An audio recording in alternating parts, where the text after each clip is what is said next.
Hi,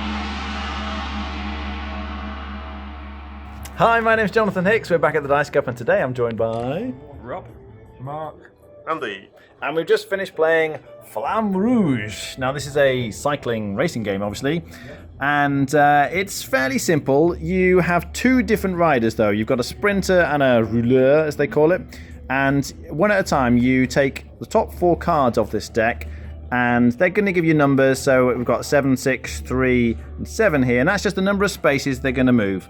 So my rouleur is this guy here. So I would pick one of these cards and put it face down. Now I'm going to go for the 3. You might wonder why I didn't want to pick something higher, given it's a race, but you will see in a moment. So the other ones then sort of go on like a discard pile. Then you pick the same thing for the other guy, and you pick a number. So maybe he's going to go 5. That goes face down, discard the rest. And then everyone does that simultaneously, and then you reveal the cards, and then all of the different cyclists are going to move. So this guy would then go 1, 2, 3. You always sort of occupy the right-hand spot. And then this other guy would be going 5, so he'd be going 1, 2, 3, 4, 5. And all the other guys, you just keep moving them down in order, and they're going to finish up in various spaces like this after everybody's moved. Then one of the key mechanics here is slipstreaming. Starting at the back, if there's one space between a cyclist and the one before, they get to slipstream forward into that space. This is 2 spaces, so they're not going to slipstream forward. But this is 1 space, which means this entire group is going to slipstream 1 space forward. Then there's 1 space here. In fact, this guy should be on the right. So this entire group, again, are going to slipstream forward into that space. And then again, there's 1 space here, so all of these guys would slipstream forward as well. So you're trying to kind of benefit from the slipstream and make sure you stay with the group each time to get extra bits of movement aside from the ones you've used. Because any card you use is then discarded from the game. You're never going to see this card again. Each of the 2 different cyclists have got a certain distribution of cards. So the sprinter's got right the way up to 9. The rouleur doesn't have as many, but it's a bit more consistent.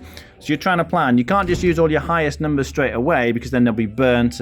And if you're bumping into other people or you're not making use of the slipstream, that's not going to work well. But essentially then you start at one end and you're kind of racing all the way around the track until you get the other end. At the end, the way we played it is it's the positions that matter. So if you end up with like 1st place and 4th place, you add the numbers together, which would give me 5, and then whoever's the lowest score would be the winner for the team. It's the team that matters.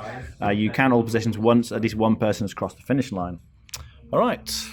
Oh yeah, exhaustion. Did we mention that, Rob? Rob was pointing out the exhaustion. Whoever's at the front, this is quite important, gets tired because they're at the front, and they'd have to take a card here, which would be a 2. That's always a 2 when you get exhausted, and that will go into your deck. So the deck kind of cycles round, so as the cyclists get more tired, they're going to be drawing more of those 2s.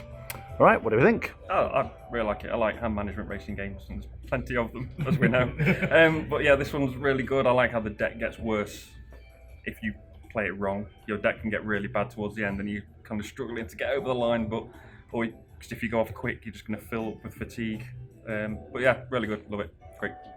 Mark? Yeah, I think it's fun, fine. It's nice hand management. The exhaustion actually is quite thematic. It works for you. Feel like your riders are getting more exhausted. You're just getting picking 4 cards and going, I've got 3 exhaustion cards in there, and so it limits your decision so much. And then with you having to position yourself on hills, and you get bonuses for going down and stuff. But there's enough thought going on that, despite looking quite simple, there's definitely stuff going on there. And you're also playing with the players. You're trying to think what they're most likely to do, so you can optimise the slipstream, which is really important.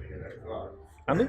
Yeah, I think Mark's just said most things I was going to say. To be honest, I like games with modular boards. It sort of gives a fair amount of variety. It comes with 6 stage cards.